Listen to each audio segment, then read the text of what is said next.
कभी ऐसा मन करे ना अपनी कीमत पता करने का, तो एक एक्सपेरिमेंट करके देखना। 2-4 दिन के लिए कहीं काम पर मत जाना, बस घर पे बैठे रहना और घर वालों से कह देना कि मुझे नौकरी से निकाल दिया गया है। या फिर अगर बिजनेसमैन हो तो कह देना कि आप कमाई का कोई साधन नहीं है क्योंकि बिजनेस लॉस में चल रहा है, अब मैं घर पे कमा कर पैसा नहीं ला पाऊंगा। 4 दिन, सिर्फ 4 दिन अगर ऐसा कहकर आप अपने घर बैठ जाओगे ना, तो 5वें दिन खाने से ज्यादा आपको ताने मिलने लग जाएंगे। या कभी ऐसा करके देखना कि वो जो रिश्तेदार आपको कहते हैं ना कि हमारे घर आइए हमारे घर आइए, 2-3 दिन लगातार उनके घर जाइए। कुछ ही दिनों में सारा अपनापन भूल जाएंगे और सीधे मुंह बात तक नहीं करेंगे। अपनों को पराये होने में कितना वक्त लगता है ये अगर देखना हो तो सिर्फ 1 घंटे के लिए किसी वृद्धाश्रम के या किसी अनाथ आश्रम का चक्कर काट लेना। एक बहुत बड़ा भ्रम है जिसमें हम सब जी रहे हैं कि बाकी दुनिया तो पराई है, लेकिन कुछ लोग हैं जो हमारे अपने हैं। जबकि असलियत ये है कि ये दुनिया ट्रांजैक्शन पे चलती है, आदान प्रदान पे चलती है। आपके पास कुछ देने को है तभी आपकी कीमत है। वो रत्नाकर डाकू की कहानी तो आपको पता होगी, एक खूंखार डाकू जो आते जाते लोगों को जंगल में लूट कर उनकी जान ले लेता। ऐसे ही एक दिन ऋषि नारद उससे टकरा गए। नारद जी ने उससे कहा कि तुम जिस परिवार के लिए इतने पाप कर रहे हो, जरा उनसे भी तो पूछो कि क्या वो तुम्हारे इन पापों के भागीदार बनकर साथ में सजा भोगने को तैयार है। लूटमार और हत्या के पाप से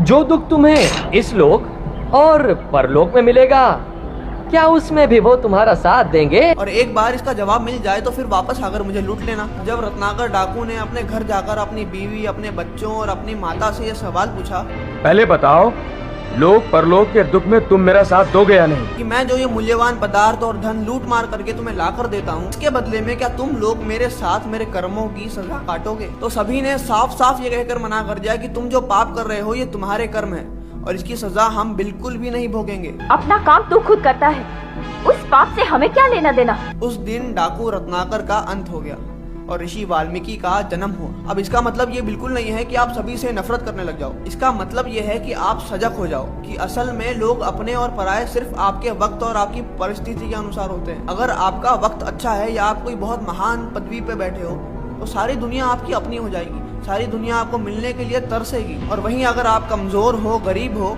तो चाहे आप कितने ही काबिल क्यों ना हो, तो आपके अपने भी पल भर में आपको पराया कर देंगे।